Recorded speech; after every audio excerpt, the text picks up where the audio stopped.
My name is Lauren. I am here with RTO Doctor, and this week we are going to be covering the 5 questions you need to ask yourself before buying off-the-shelf resources. Now, there are a huge range of resources out there, whether or not you are training in business, retail, food, mechanics, nursing, health. There's a whole different range of fantastic resources that are available to purchase on the market at the moment, and a lot of RTOs, particularly the smaller RTOs, but you get a lot of the big ones as well, who will go and purchase off-the-shelf resources rather than creating everything in-house themselves. So what we're going to be doing this week is we're just going to be talking about a couple of questions that you need to ask yourself before you actually go down the path of purchasing resources. Now, the very first question that I want you guys to ask yourselves is actually looking at what do I get? When you buy off-the-shelf resources, traditionally you don't get everything that you need to deliver the course. A lot of people will actually say that you do get that, but when you actually think about what it is that you need to deliver a course, you generally will not get everything put into one package. So the things that you need to deliver a course is obviously you've got your training and assessment strategies. You've got some learning resources. Now, learning resources might take the form of books, it might be PowerPoints, it might be videos, it could be learner guides. There's a whole different range. So depending on how you're actually going to be delivering your resources, you need to take all of that into consideration as well. And then you've also got your assessment tools, and with your assessment tools you should get a range of assessment tools, as we've covered in the last podcast about assessment mapping, and check that one out if you haven't watched it yet. But you want to be making sure that you're getting at least a practical assessment in there. And when I say a practical assessment is not just a repeat of the performance criteria and required skills that get ticked and signed off. What we're looking for is an actual practical assessment, and then you're going to be wanting to get at least one theory assessment with that as well. And both of those things should be mapped to all the different components of the required materials. Now, not all, as I said, not all providers will provide this to you, but it's really important that you know what you're getting so that you can figure out your value for money, so that you can also look at the additional investments that you're going to need to make even with purchasing your off-the-shelf resources. Okay, so that's your first question, is actually asking, what do I get? Okay, and making sure that you get a very clear description from whoever you're purchasing it from, whether it's a person, whether it's a company, whether it's a consultant, making sure that you know exactly what it is that you're receiving. Okay, the second one is mapping. There are a range of resources, and there's a range of mapping which is provided out there depending on what you're purchasing. Now, if you're purchasing a textbook, generally the majority of the time the mapping that you're going to get is mapping the textbook chapters to a unit of competency within a general qualification. Okay, this is not the mapping that you're going to need to produce an audit. That mapping is for your specific assessment tools and for all of the different components in the units of competency. So a lot of textbooks generally will not provide this. What the textbooks are is they're a fantastic learner resource with which to build your assessment tools from. Okay, some providers will provide mapping. Just because you're provided with mapping doesn't mean it doesn't need to go through your own validation process. So often we work with providers who have gone and spent thousands and thousands and thousands of dollars on purchasing these resources. They've gotten all of the mapping, and from there they've just kind of assumed that everything was right. Okay, and then the auditor comes in and they sit down and they go, well, unfortunately this doesn't map here and this isn't covered, and since 12 months ago when the book was written, or 2 years ago when the resource was written, these standards have changed here. So it is really important. Doesn't matter what you buy, doesn't matter what you create, everything has to go through your own validation process.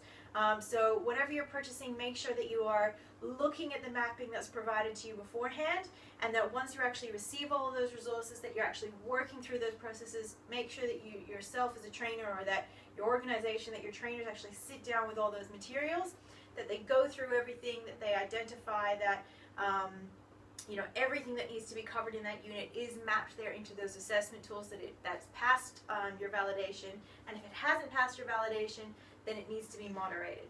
Okay? Which brings us to number 3, which is alterations. So depending on the product that you buy at an industry, some of the products that you buy, what you'll get is you'll get a PDF, or you'll get a hard copy text, and that can't be altered in any way, shape, or form.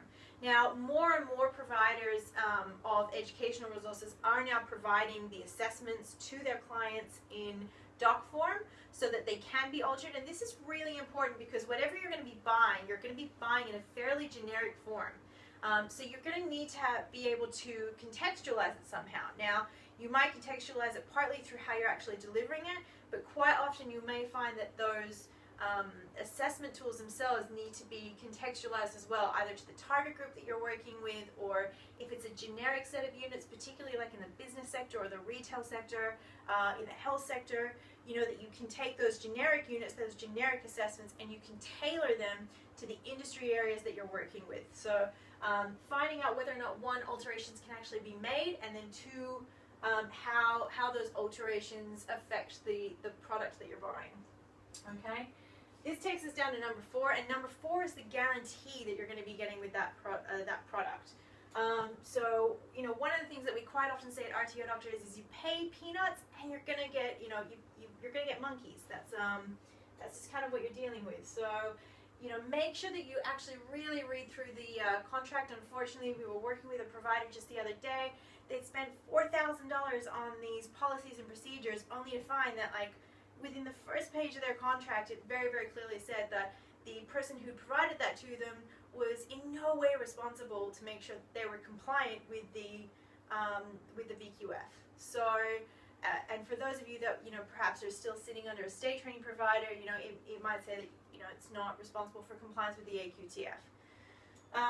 Whatever it is, you want to know what your guarantee is going in with a product. Now, if you can't alter that assessment in any way and they provide a guarantee that the assessments that they're providing, that the resources that they're providing are compliant, and they don't pass audit, it's really important that you actually act on those guarantees, okay? There's 2 reasons for that. One is obviously if you're paying for a product and you're not getting it, then you're not being treated fairly as a customer.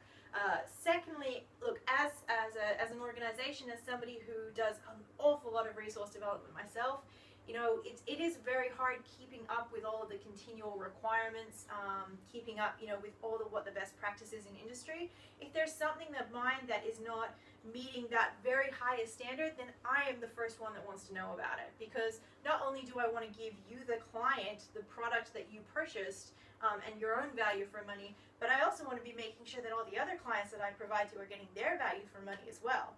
So, if you are purchasing a product, if it's not meeting up to scratch when your auditor comes in, then it is really important that you communicate that process with whatever consultant or organization or trainer that you're working with, because it's part of our professional development as well, to be making sure that, we're staying up to date with what's required in industry and with what's best practice. Now, quite often, if you are being provided with your materials in doc form, okay, and they're saying to you, look, if you start taking out all of these questions, then we're not going to be responsible for the outcome. Again, it's making sure that you're very clear going into the program or buying this product, that you know what you're getting, you know what you can and can't do with it, and you know the outcome that you're going to be receiving or the support that you're going to be receiving at the end of the day with that. Okay? So again, it's really just about transparency. Make sure that whoever you're purchasing your product from, that they are completely transparent to you, and that they're going to be available to you, not just when you're purchasing the product, but for a fairly decent period of time after that as well.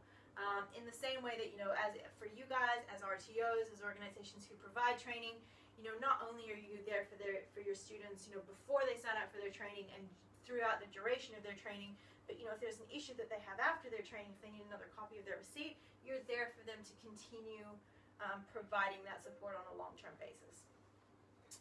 All right, so when you take those 4 things into account, so we got what do I get, understanding what kind of mapping that you're going to be getting, understanding the alterations that you can make to the product, and knowing what guarantee you're going to be getting, that's when you get your final value for money, okay? And working out your final value for money is really when you kind of get to make the decision as to whether or not this product is going to work for you. So as I said, there's a range of products that are out there, and some of the products can be purchased, student by student. Some of the products are more tailored towards, you buy one license and you can print as many of them as you like. And depending on, the type of training that you're providing, the type of student numbers that you're putting through, how you're offering the training, then there's going to be a range of products which are and aren't suitable for you. And there's also going to be a range of investment that you're going to need to make both before and after you buy those products in order to be able to actually implement them. So it's really important that you have an understanding of all that you take all the information into account before you go out and buy the assessments, and before you go out and buy your resources, and that you're following up with your own processes after the fact as well, and that the person or the company that you're purchasing those products from are supporting you through that process. So there you go. Those are the 5 questions that you need to ask before going and buying off-the-shelf resources. If you are interested in buying off-the-shelf resources and you don't know where to start, you might be brand new to the game, or you might be new to the industry area that you're working with, please feel free to contact us on RTO Doctor, and we're always happy to recommend some resources. As I said, there are a fantastic range of resources out there, particularly some of the textbooks which are coming out for some of the health and community services sector areas. It's just some really beautiful textbooks that provide such great industry knowledge. We're happy to talk to you about, provide you with some places where you can start looking for some of those resources, or just to answer any other questions that you guys have. We would love to get some feedback. I would love to get some feedback on what it is that you want to know in regards to running an RTO, or providing a training program, or really providing some good quality assessments. So if there's anything that you need, please feel free to contact us. As many of you would know, my name is Lauren Hollows. I'm one of the directors of RTO Doctor. You can contact us through our website, which is www.rtodoctor.com.au. You can also follow us or